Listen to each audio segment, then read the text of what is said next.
Hi everybody and welcome. Today I have SOUNDCORE Liberty 3 Pro headphones and I'm going to show you how can you easily forget them from your Windows PC. At first, click this Windows icon over here and then click on Settings.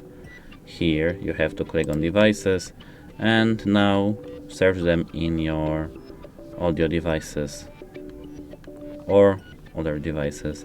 It is Windows mistake, but you can have them over here or over here.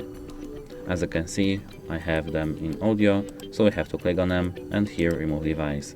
Then yes, and now we have unpaired our headphones from our Windows PC.